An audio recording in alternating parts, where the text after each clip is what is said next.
දැන් බලමලන් ඔබ සමාදන් වුණා සීලයි. දැන් පුංචියට ඒක තේරුම් ගනින්න. ප්‍රාණඝාතයෙන් වැළකෙනවා කිව්වා. ඔබට අද ප්‍රාණඝාත කරන්නට වෙන සත්තු නෑනේ. හැබැයි මතක තියාගන්න. ඔබ ධර්මය හොඳට දැනගෙන යනකොට ඔබට තේරෙනවා මේ කයත් ඔබගේ නෙමෙයි. ඔබ ඔබගේ නෙමෙයි. ඔබව ඉක්මනින් නිය යන්නට හේතු වෙන කාරණා ඔබ අනුගමනය කරනවා නම් මොනවද හේතු වෙන කාරණා? පීඩාව, කනස්සල්ල, දුක් ඔබ ගැනම ඇතිවෙන කලකිරීම තුල ඇතිවෙන තත්වයන් මේ කය උක්මනින් නිය පරලෝ යන්නට මේ ජීවිතයේ මිය පරවල යන්නට හේතු වෙනවා. එහෙනම් මෙන්න මේ ප්‍රාණඝාතය ඔබම සිදු කරන ඔබගේ ළඟ හොඳින් මතක තියාගන්න. එහෙනම් වෙනත් කෙනෙක් ඕනේ නෑ. ඔබ ඔබගේ ළඟ ඔබ නොවේ නම් මේ කය ඔබට අයිති නැත්නම් ඔබට අයිති නැති දෙයක් මරන්නට ඔබට හේතුවක් නෑ. අන්න ඒක හොඳින් මතක තියාගන්න. අන්සතු දෙය ගන්නෙ නෑ කියලා ඔබ පොරොන්දු වුණා. ඔබ අසතු භූමියේදී හොරකම් කළොත් මං අල්ල ගන්නවා අනිවාර්යයෙන්. ඔබ ඒක දන්නවා. ඒ නිසා වෙන කෙනෙක්ගේ දේවල් ඔබ හොරකම් කරන්නේ නෑ. හැබැයි මතක තියාගන්න ඔය කය ඔබගේ නෙමෙයි නා. ඔබ ඔය කයෙහි තියෙන වද වේදන අද දවසේ ගන්නෙ නෑ කියලා ඔය සඳහන් කරේ. ඒක අන්සතුයි. ඔය කයට අවශ්‍ය දේවල් ඔබ ගන්නෙ නෑ අද. හොඳින් මතක තියාගන්න. අන්න එයයි නියමස්මසෙහි අර්ථකතනතන. ඒ වගේම තමයි මුසාවාදය. ඔබ එහෙම සමාදන් වෙලා ඔබ ඒක ඔප්පු කරන්නේ නැත්නම් මේ කයෙහි තියෙන වද වේදනා නිසා භාවනාව පසකට දානවන ඔබගේ හිතේ තියෙන වද වේදනා ඔබගේ බවුම් පටන වෙලාවේදී නොඑක් සිටිවිලි විදියට එනවන ඔබ ඒව කර නම් අද දවසේදී ඔබ කියන්නේ බොරුවක්. ඔබ කරන්නේ නැත්නම් හරියට මතක තියාගන්න. ඒ වගේම තමයි අබ්‍රහ්මචර්යාව. බ්‍රහ්මචර්යාව කියලා කියන්නේ මොකක්ද? මෙත්තාව, කරුණාව, බුදිතාව, උපේක්ෂා. ඔබගේ සිත විනාශයට පත් වෙන දේවල් තමයි කෝධය, වෛරය, ඊර්ෂ්‍යාව ආදී. අද දවසේ ඔබ මුදු ගුණයකින්, මෛත්‍රී ගුණයකින්, උපේක්ෂා ස්මෘතියකින් ඔබ සිටින්නට ඕන. එහෙම නැත්නම් බවුන් වඩන්නට හැන.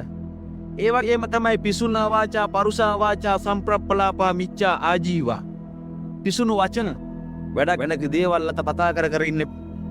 සැර වචන අනිත් අයත් එක්ක අනිත් අයගේ හිත රිදෙන දේවල් අද දවසේ කරන්න එපා. තැන් වල කතා කර ඉන්න එපා. ධර්මය අද ඔබ අසන්නාවේ අනුගමනය කරන්නාවේ. කොහොමද ඒ පැත්තේ වහිනවද? රයිගමයි ගම්පලයි වගේ අද වෙන්න එපා. ඒ වගේම තමයි දේවදයක් කාලා පැත්තකට වෙලා අද නිදා ගන්න එපා. මිච්ඡා ආජීවයට බහු වෙනවා. හොඳින් මතක තියාගන්න වැරදි ජීවිත ප්‍රවෘත්තිය හරියට අනුගමනය කරන්න. එහෙනම් බලන්න ඔබ ගත්ත සිල්පද ටික හරියට යොගමනය කළොත් අද දවසේ ඔබගේ හිත සමාධියටපත් වෙන්නේ නැද්ද කියලා බලන්න. එහෙනම් මේක ඔබගේ ජීවිතයේ හැමදාකම අනුගමනය කරන්න ඕන කාරණාවක්. හැම බෝධිසත්වයන්න් වහන්සේලා විසින්සි සාර අසංකේය, අට අසංකේය, 16 අසංකේය, 20 අසංකේය කල්ප ලක්ෂයන් වලම පාරමිතා පුරපු ඒ බෝධිසත්වයන්න් වහන්සේලා අනුගමනය කරන සීලය, අන්න ඒ උතුම් වූ සීලය ඔබගේ ජීවිතයට එකතු කර ගන්න. අන්න ඒ වටිනාකම ඔබ දරා ගන්න. ඔබට මේ ගමන් මඟ ඊටම සාර්ථකව ගමන් කරන්න පුළුවන්. ඒ නිසා අද දවසේ ඇවිල්ලි වෙල්ලා රහමෙර පානය කරන්නේ නැහැ.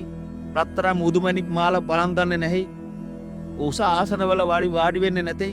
නැටුම් ගැයුම් බලන්නේ නැtei.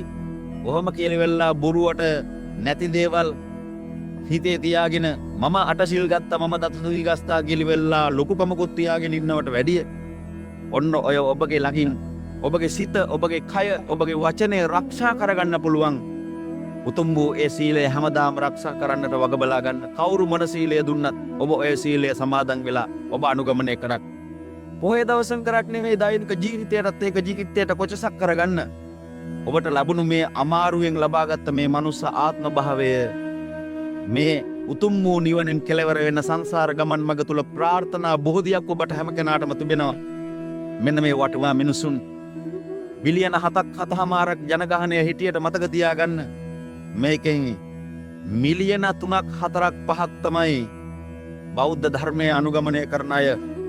බණ භාවනාවක් කරගෙන අද දවසේ පොතන හරි විහාරස්ථානයකට ගිහිල්ලා හරි සිල් ටිකක් ගන්නවා කියලා වෙලා වැරදියට හරි සිල් ටික ගන්නෙ. ඒකෙනොත් 14ක් පිරිසක් තමයි මේ ධහම අනුගමනය කරගෙන හරියට යන පිරිස ඉන්නේ. ඒ නිසා ඒ අතර ඔබ ගොඩක් වාසනාවන්තයි. අන්න ඒ වාසනාවන්ත ඔබ මේ උතුම් වූ ගමන් මඟ තුල බුද්ධ සභා මණ්ඩපයක ජීවමාන බුදුරජාණන් වහන්සේ කියන ධර්මයෙන් වචනයෙන් පිල්ලෙන් ලාතාවෙන් ස්තෝත්‍රයෙන් දකින මොහොතෙම උතුම් වූ ප්‍රාර්ථනා බෝධිය සඵල සිද්ධි කරගෙන උතුම් වූ මහරහත් බෝධිය ලබා ගන්නට වාසනාව තියෙන ඇත්තෝ ඉදියට නිවැරදි ඉදියට ගමන් කරන්න අනුගමනය කරන්න. ඒක තමයි ඔබට ඔබගේ ජීවිතයේ ලැබෙන මහ වූ වටිනාකම්. අන්න ඒ සඳහා දැඩි ලෙස උත්සාහයෙන් ආයාසයෙන් අද දවස අනුගමනය කරන්න. සියලු දෙනාටම සම්බුදු සරණයි.